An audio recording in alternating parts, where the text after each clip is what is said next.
Welcome to the Fantasy Football Prophet Podcast, hosted by Craig Phillips and Jeff Torrey. Visit us at fantasyfootballprophet.com. And now your hosts, Craig and Jeff.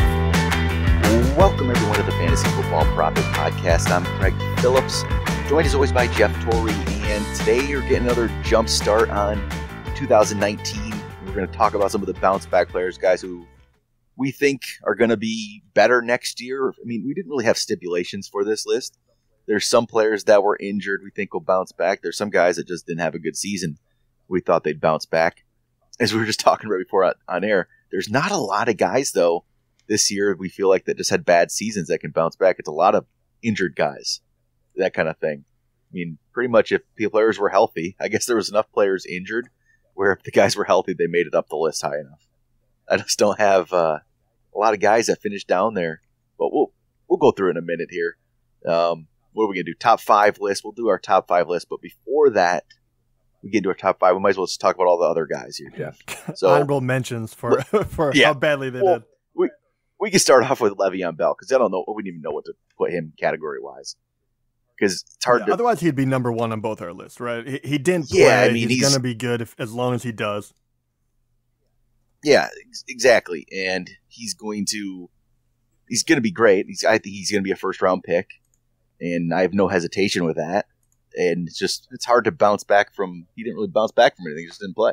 So a little different than injury. It's just an odd one, but yeah, he would top our list. But all right, so who are some other guys then possibly here? Not our top 5. Some honorable mention guys that you got out there.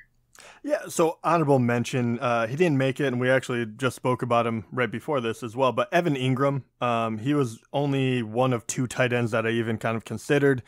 I think that he actually showed enough where I really, really like where he's at. He was only a second-year guy. He actually did very well for his rookie. We weren't sure how he was going to do with Odell in the lineup. He dealt with injuries. Eli was pretty terrible. So I think next year he will bounce back. He will be that top 10 tight end. He'll have an opportunity to even be a top 5 if he really performs. Yep, I completely agree with Ingram. And he started to look good at the end of the season. But again, here's the weird thing. He looked really good without Odell Beckham again. Right. Remember, last year it was all without Odell Beckham. I don't know what that means, but majority of his good play towards the end was without Odell Beckham. I don't know. He just looked good. He started to look good. He got healthy. They started using him again. And why not? A third-year tight end. He's still 24. He'll be 25 years old maybe at the beginning of the next season. Young guy. He's going to be good. Incredibly young. And just the last 4 games, 77 yards, 75, 87, and 81 with a touchdown. That's how he finished it off. So he did struggle. He missed 5 games before that. But yeah, once again, uber talented guy, just has to be in the right system. So we'll see what New York does, especially in that quarterback situation going forward. I thought about putting Odell Beckham in my top 5, but I didn't because he was still good while he played, but I don't feel like he was Odell Beckham. Well, you know what I mean? Yeah, it's weird. That was good, tough, right? but because he's still ranked 16th, and obviously that is not good enough for him. But he did miss the last 4 games, which obviously cost him. And even with the offense not really where it needed to be, he still put up very respectable numbers. Yeah, and I think he'll definitely jump up there next year. Again, as long as he's healthy, he's going to be fine. I no hesitation with him. Some people might, but another guy like AJ Green, I think he's going to bounce back and be great next year. Despite the fact that Andy Dalton couldn't do anything as a quarterback, I think Green's good enough to overcome that. Because even like AJ Green, if you looked at his points per game total with throughout the season, he still would put him just outside of the top 10 for the year. So he'll be up there. No worries with him. So anybody else around here? The last guy I'll talk about, and I'm afraid I might start encroaching on our top 5, but the other guy that I didn't have him on my list, but obviously he didn't get to play he didn't play at all, but obviously you would have to think Garoppolo. Obviously I'm not going to put him on my list. We don't really know what he's going to do in that San Francisco offense, but he showed enough that I'm kind of excited to see where he's at, especially he'll get Dante Pettis, he'll have Kittle, he'll definitely have some weapons around him finally. Well, and then actually, speaking of 49ers, I actually kind of like Jerick McKinnon. Yeah, he didn't play at all. His value is going to be so low next year compared to the hype this year got ridiculous. Where we were both down on him just because of where he got drafted. We didn't think it was worth it, but I don't see why he's going to go further down unless, again, who knows? Preseason, it looks like he's healthy. Hype's going to happen again, but he'll probably split time with Breida. But yeah, well, I don't necessarily. Breida was good, but I don't know how. Yeah, I'll be honest, because I thought that too. Like, it kind of went through my head, but the truth is that backfield wasn't as bad as I thought it was going to be with who they have. I mean, they had 3 different guys that were just very randomly inserted, not including Alfred Morris, who didn't show up. But I don't know if McKinnon is that much better than all of them. I know that everyone kind of hyped him up because he was the only back in town, but Breida was serviceable. And Wilson at the end of the year, what do they have with him? It's going to be an interesting one. I don't think this is a lock and load. I think this one does hurt his stock. That's where I'm kind of wondering where is he going to go? Because he'll be slotted in as a running back 1. But is that really Breida's similar? Right, exactly. I don't think there's that much of a talent difference, to be honest. True. All right. How about we get to our top 5s? Let's do some count them down 5 to 1. I'll start with my 5th. So on my 5th player, I put Matthew Stafford, who finished as the 19th quarterback this season, which is just terrible. And maybe, I don't know, I don't think this is the Lions fan in me thinking he's going to be better. I think he's been pretty good fantasy quarterback for years. They got rid of their offensive coordinator. They're going to bring somebody else in. I don't see how it doesn't improve. It was just a really poor season for him. And he's not going to be 19th again. I think he's going to jump up and be better. The offense should be better. Kenny Galladay, another year out there, be better. Kerryon Johnson should help him along. I think Stafford's going to jump up. I mean, if there's any quarterback that I think can do it, it's going to be Stafford that's down the list. There's not a lot of other guys. Quarterback-wise, maybe if you didn't put Stafford, I could put maybe Jameis. I'm not sure.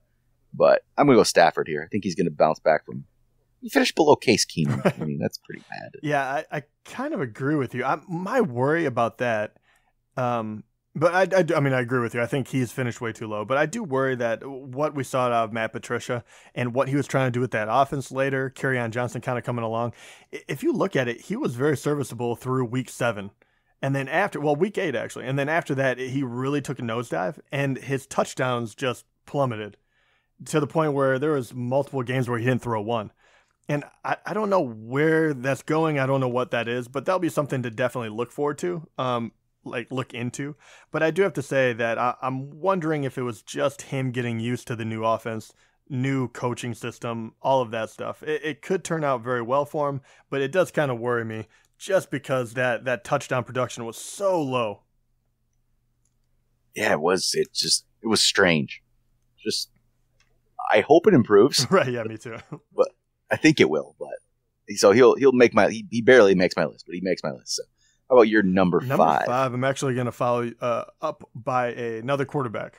And this one, he did start and finish injured, but he also kind of disappointed in the middle. So I think Carson Wentz, going from a top 5 guy, getting injured, to really falling off the map. I mean, he was number 21. He missed the last 3 games in the first 2. But, he was kind of, he wasn't nearly where we thought he was going to be. He had Alshon Jeffrey. He was healthy. He had Ertz.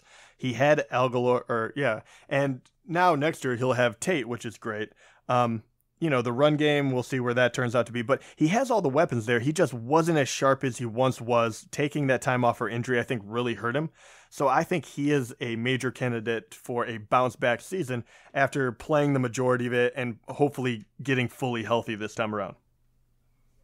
Yeah, now looking at, if you just rank it by points per game, so it takes, the missed games out of the equation, he would have been tied for 17th with Tom Brady. Ooh, that's pretty poor for Tom Brady, too. Yeah. He actually would have been tied for 17th best on the year in points per game. So it's not the injury, just take that completely out of it. Yeah, he just wasn't as good. He really wasn't. There's a lot of guys, he didn't play well. Kirk Cousins was ahead of him, who wasn't very good either. Jameis was ahead of him. Ryan Fitzpatrick was way ahead of him in points per game. Players like that. So yeah, I agree with that one. I think he just never fully came back from that injury. And then he got another injury on top of it. So I think that's another. I kind of like that one to get him at the end of drafts for nothing next year, and that happened a lot this year too. But we didn't know he wasn't going to be ready in time. He should be ready in time next year for whatever he comes back with this injury. So I kind of like Carson Wentz. That should be a good one. But I probably won't target. I'm going to go after Baker Mayfield, I think, in all my leagues next year. Ooh, I like that one, actually. Yeah, pick the guy with the high upside. Yeah, it's going to be really interesting for those rookie QBs this year to see which one of those actually take the next step. But I think Wentz is definitely a good pick. This is why I think I'll wait on quarterbacks next year. Wentz would be a great one to get. He's going to get better. He showed it in the past. He just wasn't ready this year. He just wasn't there healthy. So I like Wentz as a pick here. So I'll go with my number 4. And again, it's hard to find guys that weren't injured and other, stuff like that. But so my guy, he was hurt a little bit. I'm going to go with Dalvin Cook, because even though he was hurt at times, there was also times where when he did play, he didn't necessarily, show what we expected to see from him. And then we got some flashes of it, I think, towards the end of the year. And I think it's going to continue next year. I think that offense should be better. That was disappointing. I think the Vikings offense as a whole, especially the last half of the season, was just a big disappointment. I think they'll be better. And I think Dalvin Cook should be a pretty good pick next year. So he's going to make my list at number 4. Yeah, and just to follow up on that, Cook actually, I was very high on him this year. He never got healthy. He showed flashes of it at the end, and I think also the offense, with the way it went, showed that they absolutely need him. I mean, they need that running game. Latavius Murray even did pretty decent for the backup. He's going to be my number 1. I think he's that talented, and that injury the first year around, it was just such a setback for a guy that was ready to have a spectacular rookie season. And we saw it. I mean, when you give him enough carries, he definitely does well. I mean, weeks 15 and 16, 136 yards, 2 touchdowns on 19 carries, and then follows it up with 16 for 73. The guy is dynamic. He can catch the ball. I think he's going to be a really special player for many years as long as he can stay healthy. Yeah, again, this could be a guy that you're able to get for a discounted price next year. I think you really will be able to, just because of how many.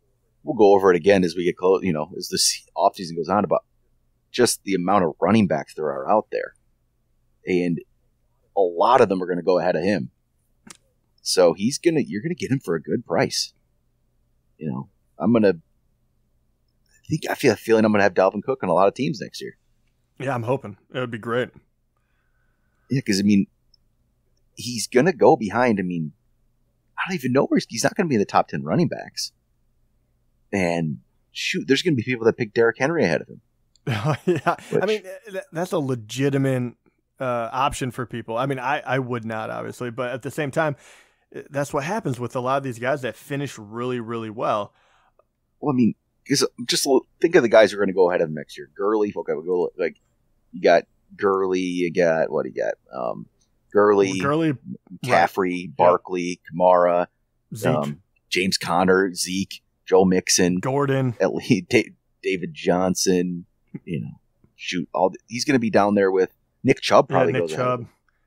Even Marlon Mack starts showing out at the end there. He's going to be interesting. Lamar Miller's, I wouldn't put him up there, I guess, but Sony Michel's interesting. We don't know how he's going to go. Aaron Jones. So he's going to be in that. But so if you look at the second tier guys, those second, third tier, whatever you want to call it, I like Dalvin Cook better than any of them. Yeah. So yeah, it's very true. I think he will be kind of the back end of the top 10. And that will be kind of where you're starting to have to look at him. And if you can get him outside of that, that is a steal. You should be able to. You should be able to get him as your second running back. And that's a great second running back, because I really think there's going to be a good bounce back from him. So that's your number 1. So we already got to your number 1. So yep. So let's see here. So then we're at your number 4. My number 4. So this is a guy that you hyped up a ton, and I wasn't believing the hype, but at the same time, he really showed out when he was healthy. And once again, this guy was hurt all year. He was traded to the Eagles. Jay Ajayi, running back. He is on the injured reserve. He only got through week 5.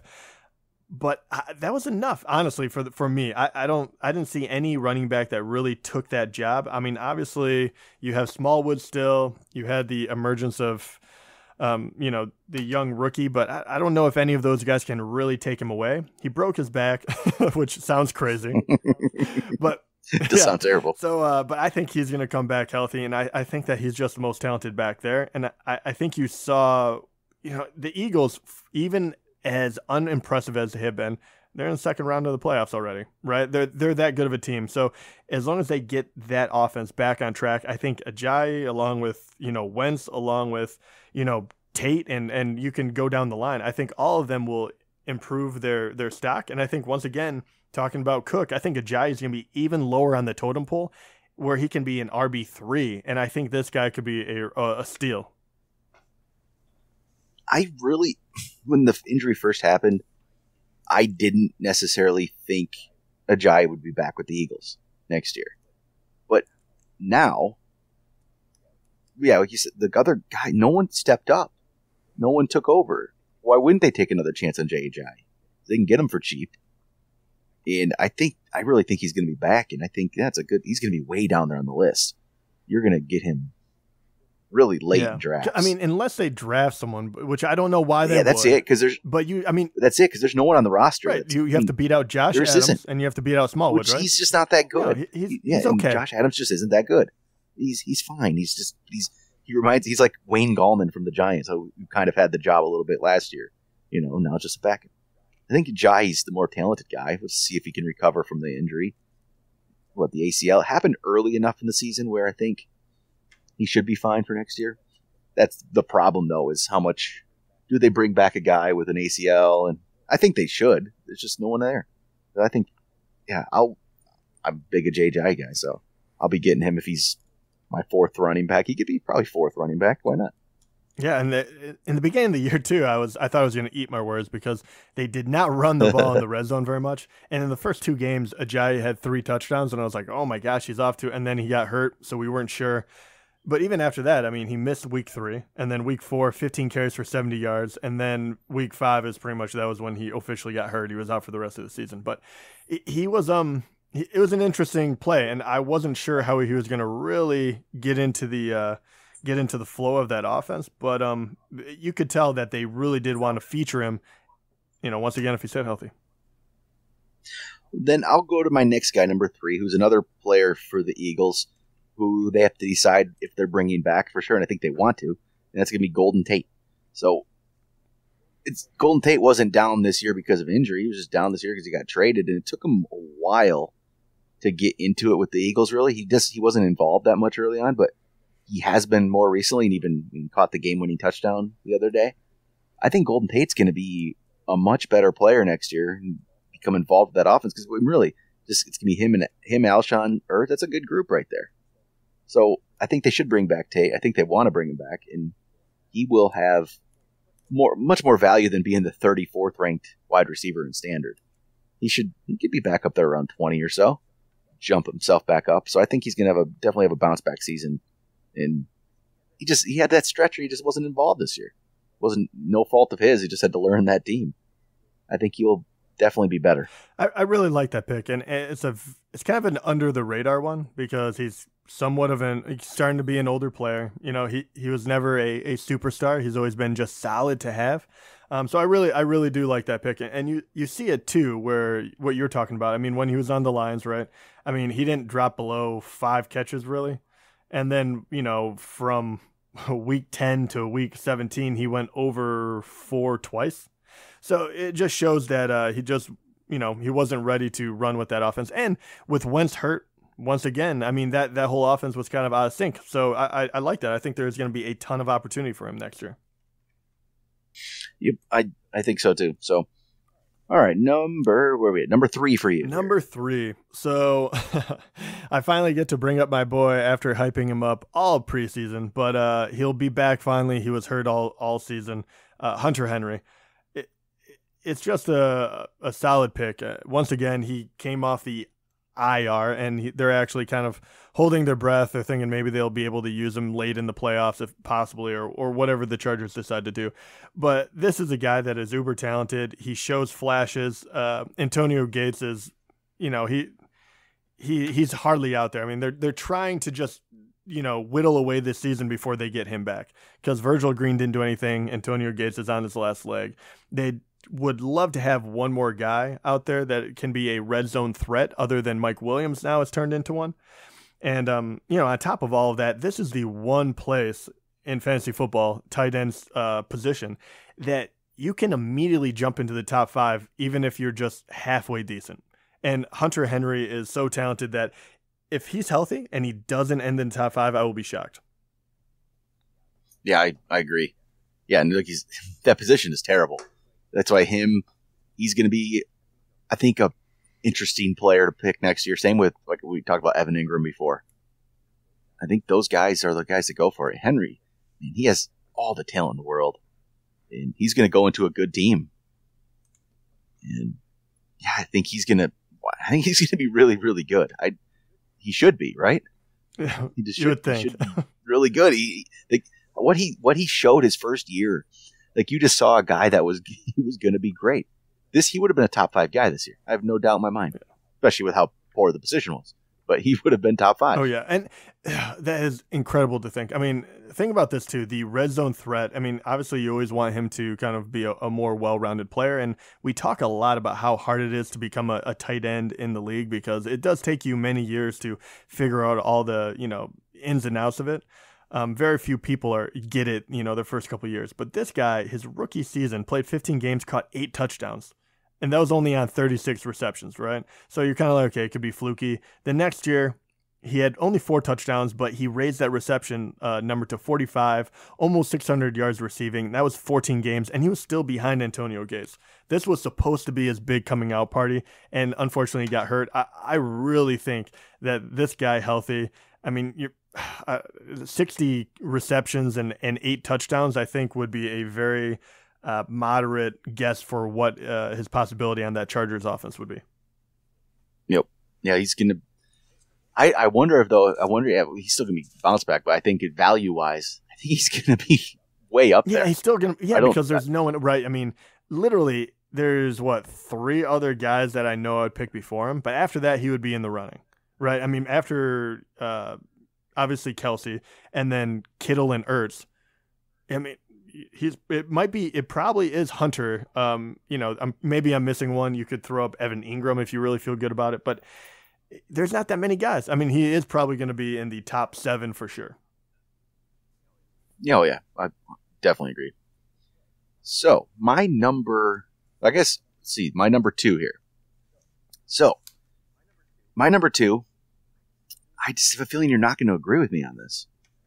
Actually, we'll find out. I don't think you're going to agree with this necessarily. I think you're done with this guy. My number 2 is Doug Baldwin. So, what's your first reaction when you hear the name? I feel like you're just going to, no. Yeah, I mean, I looked over his name, and he is very far down there, and he had a couple of games where he was good. I don't, he played through injury. Yeah, I don't have any issue with it. He doesn't excite me. I think.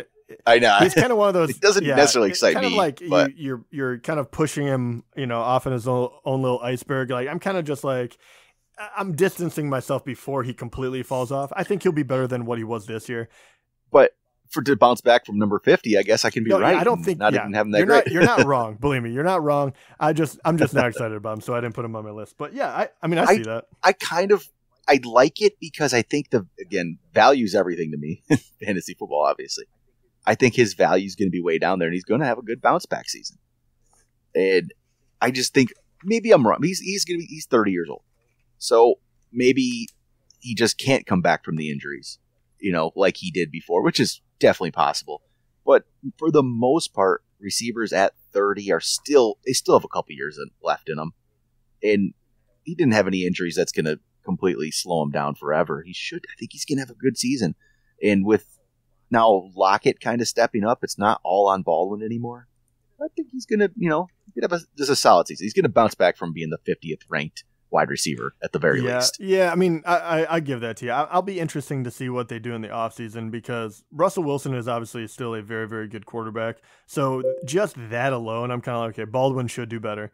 But, I mean, it's very true. They could go out and try to get a wide receiver, though. I mean, luckily that this draft is pretty weak. But if you look at it, he is still the only guy in town. Like, you're right, Lockett. But after that, David Moore is a number 3. And even their tight end, you have much. Vinay and Vinay. Yeah. And I mean, and then they just spent the big, number 1 pick on Rashard Penny trying to figure out the running back situation. So I think there's a lot of things they can do with this offense still. But I agree with you only because I think he's safe because they don't have enough weapons around Wilson yet. Yeah, I think that's pretty much it. There isn't anybody else, right? And you're right. I do think that you'll actually get him at a discount as well. So I do think it'll be a good pick. I just personally.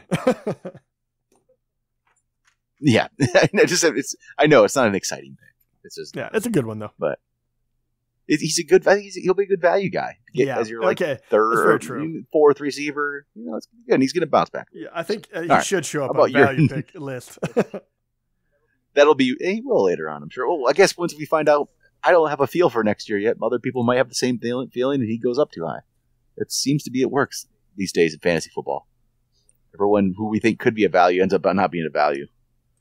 Everyone has the same thought. So, but how about your number 2? This will be your final one because Dalvin Cook was your number 1. Yeah, number 2, and this one shouldn't be any surprise to anyone. He had a lot of injuries. He's a very good running back, but this is Leonard Fournette. The Jaguars absolutely need this guy to be a prime-time running back.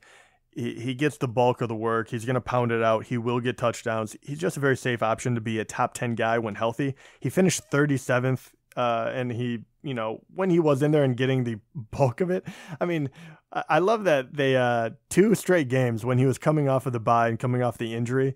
This is how much I don't worry about him. Even when he's not productive, they gave him 24 carries and he only got 53 yards. But he got a touchdown, 22.9 points in fantasy.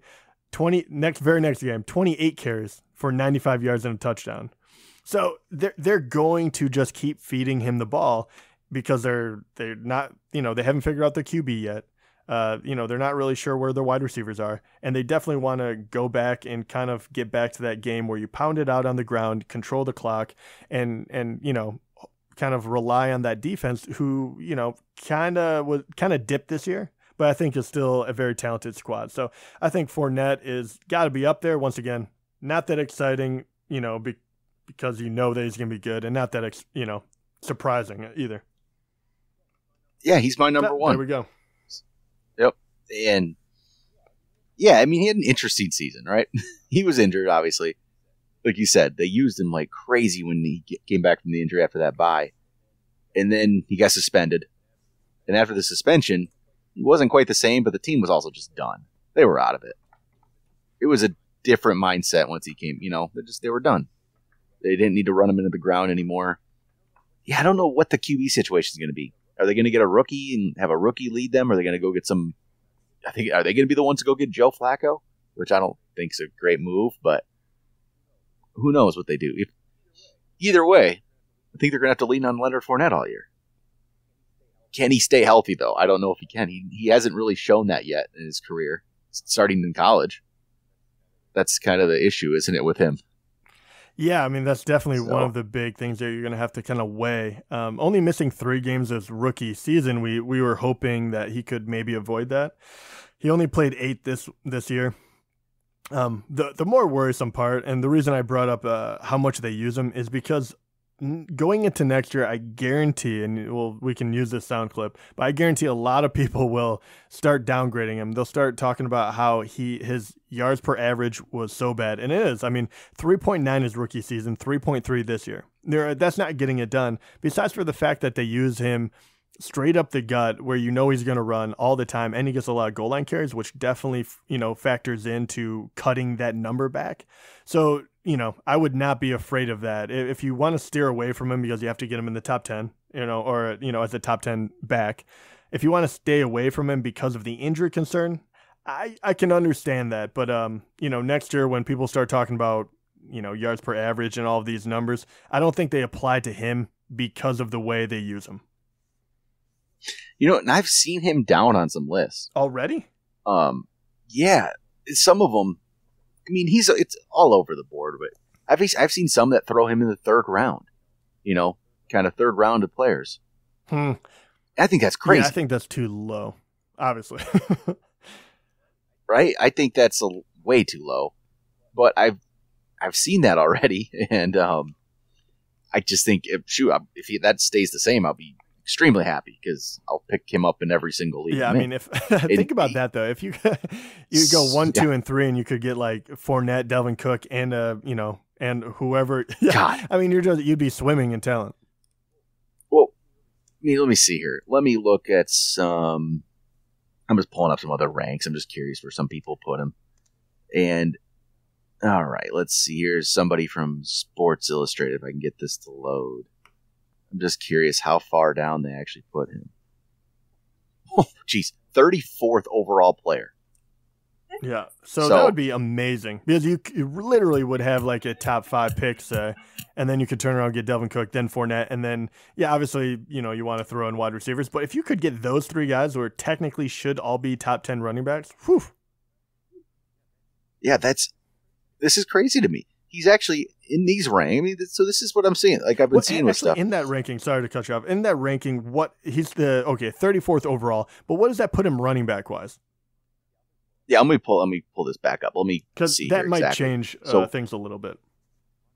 Running back wise, that will make him. I know he's one spot behind Chris Carson. I'm also 17th. And actually, this is in PPR. It must be right. PPR. This is standard. What? This is standard. The world. And this is actually showing the expert consensus already. If you look at the expert consensus, he's 14th. This is just one person. So expert consensus wise, he's 14th running back. Wow, that's okay. So Fournette's going to be on every team of mine. If that holds true, which right? I really doubt it will. I think he'll come back to reality. Because that's kind of a little I think a little crazy. Right? I mean, I can't see that. Dalvin Cook is getting ranked ahead of Fournette in the experts. Cook's 11th right now. That's fine. That's about right. Yeah, that's good for him. So there's a very real possibility here where if based on where people are getting ranked right now, well, actually, you could pull off, if you had like the first pick in the draft, you could pull off getting obviously Gurley, or if you like Barkley or Zeke, whatever. Yeah, one of those 3. But get one of those guys. So you don't even have to be, you could just be 1, 2, 3. Get one of those guys. Second round, you could turn around and get yourself Dalvin Cook or David Johnson at the end of the second. And start the third getting Leonard Fournette. That's crazy. That is crazy. So these ranks actually have George Kittle ahead of Leonard Fournette. I mean, I like Kittle, but there's no way I'm going to do that. No, and that's expert consensus. Yes, expert consensus. Fournette's 35th in expert consensus. Kittle's 27th. Yeah, I mean that's crazy talk. I don't Isn't agree it? with that, but Brandon Cooks is one spot ahead of Leonard Fournette. Yeah, I don't see it. I mean, I think you're looking too much into the. I mean, are you that scared off by injury? Like, I understand dropping him a few spots. That's totally understandable. But when they had him, they used Amari him. He got touchdowns. Amari Cooper's ahead of him. 9 spots ahead of him. Amari Cooper ahead of Leonard Fournette. Darius Geis is only 5 spots behind him. Yeah, that's worrisome. You haven't seen him play it down. I'm not going to be drafting Darius Geis anywhere next year. Nothing against Darius Geis. I'm just not drafting him anywhere. No idea. I mean, you don't know what he's going to do. I don't know. I think that's borderline crazy, but we'll see what happens closer, as we get further and further into the year. I'm not going to overanalyze that one because I think that's ridiculous. It's going to change it because I can already see value. Shoot, I can do a value episode now. Oh my gosh, yeah. It's going to all change. It doesn't, that is honestly crazy to me. That is, I think, a little. Well, I might as well see where they throw Doug. Okay, Doug Baldwin is ranked 23rd at wide receiver, so people expect that. Yeah, and for me, that's about right. Do you think he should? Well, maybe he'll be even a little higher than that. If you can get him as a low wide receiver 2, I think that's good value. Well, where would you put him though? I mean, would he be in the top 15 for you? No, I think he's going to be. I think 20 is about right. 20 is a good spot for him because then you got to start thinking. I mean, do you see players like I'm going to draft Kenny Galladay ahead of him, who's going to jump up there, and then guys like, oh God, Corey Davis is going to be on our mind again next year, isn't he? I'm looking at Corey. Yeah, he always will be, but he definitely was hurt this year. I just don't believe in Mariota. Yeah, these ranks are interesting already to see. DeAndre Hopkins, number 1 receiver. Devontae Adams, number 2. Interesting. Antonio Brown's dropping a little bit because of the uncertainty with him. Yeah. But let's see. Here we go. Expert. We're completely off track now and bounce back. But it's interesting to see this. Early ranks it's Gurley, Barkley, Zeke, McCaffrey, Kamara, Gordon. Yeah, that's pretty much right. Yeah. With James Conner. Oh, here we go. Then James Conner 7th. Nick Chubb 8th. Le'Veon Bell 9th. Behind Nick Chubb. I mean, that's easy to say when you don't know where he's going to be. Yeah, I would. Yeah, I'm going to draft Le'Veon. Well, Bell's going to be a value. Jeez, if that was the case, which can't be. Yeah, who knows, man? Maybe. So he's there's going to be value to have running everywhere. back. So he'll be outside. So you could get him in the second round. I'm just thinking of how I could build my team. Man. You could build a great team. Yeah, that'd be incredible. Yeah, I think it's going to work out. But then everyone will smarten up by the season. Things change. Yeah. Everything will shift back into place. But all right, I think that'll do it for Bounce Back. We'll be back next week. I think next week we'll do our players are going to fall off for next year. Oh, that'll be good. I'm ready to. We had some good ones last year when we did that. We picked right on Jordy Nelson, I would say. That was like our main one, I think. He was up there. You had Alex Smith up there. It was working out even before the injury. Even before the injury, it really was. So, and even that was before we didn't know he was going to be traded. It just all worked out. But actually, I'm almost curious what our list was. I'm gonna pull this up while we're just randomly sitting here and see how accurate we actually were. It's always interesting to see if people should actually listen to our advice or not. My guess is you probably had Alex Collins on that list. I don't know if I did yet. I don't know if I was completely down on the yet. guy yet. I started to, but it wasn't like quite there yet. I started to really hate him after the fact. I can't even find the list this time. But yeah, some of the players. Here we go. Basically, some players to avoid. You did have Frank Gore on there, which. I mean, either way you take it. I mean, he wouldn't have necessarily hurt you because I don't think he was drafted that highly. So your list was Jordy, Frank Gore, Alex Smith, Jordan Reed, LaShawn McCoy. Oh, I was right on all of them. I mean, honestly. You were really good. So you could solid. I don't need to name all mine. So this was a little different list. This wasn't fall off. This was a void. What was your players. avoid? Because it could have been because they were just ranked too high. They were. This was what this was. This portion of the list. It wasn't exactly what we're going to do next week. Mine was Cam Newton. Okay. Yeah. Alex Collins was my number that was a good one. And then there was 2 other guys, and then Jordy Nelson was my 2 other guys. I was like, even Cam, though. I mean, he was outside the top 10. You had to, Julio was my number 3. Okay. Well, you were. It's funny. You did turn that one around because you were the one hyping him up. I did. 5 weeks. I did. I realized my early mistake, and then Jared Goff was my number 4, which he was good at early. He really was. Yeah, excellent early, but later on, really. I mean, after the bye week, and week 13 on, he was freaking awful. He really was. Wasn't he? Really bad. I mean, 10. I mean, I also had him, so I also want to double down on how much I hate this guy now. He went 10.1, negative 0.3, 10.7, 19.2. Those would have been the playoff games. He finished with 32 points against San Francisco in week 17 where no one was playing him. But yeah, he single-handedly just crushed me at the end. Did you consider Sammy Watkins at all for this bounce back? No, I didn't. I mean, because I don't trust that he'll ever be fully healthy. It's getting to the point, too, where he was young and we think it's going to happen, and now he's not even as young anymore. He is, but he's not with how many injuries he's had. I considered him for about half a second, and then I realized he'll be 26 now next year. He's finally it's not old, but it's not like it should have happened right now, right? And what the guy can't stay healthy. And I had him, and I was pretty happy with him for the most part. He's on a amazing offense, but you just don't know when he's going to play well, when he's going to get hurt. He's kind of a headache to have, to be honest. So I would be drafting around him, especially now that he's going to be in that middle tier where you can get a lot of like really decent wide receivers, especially. but he's probably going to fall way down there, actually. In value, it's all about value. I mean, look at this is crazy. I mean, would you have guessed that Dante Pettis would have finished above him? No, not really, because Pettis was hurt for quite a bit. Pettis missed more games than Watkins, and he still finished above him. Man, I don't get Sammy. Yeah. Dante Pettis missed 8 games, and he finished 2 spots. Pettis, it is incredible. I think he'll be a good one next year. So, all right. I think that'll do it for bounce back players and then other random talk. But next week, we'll do the top 5 fall off players. We'll be back next time. Talk to you then.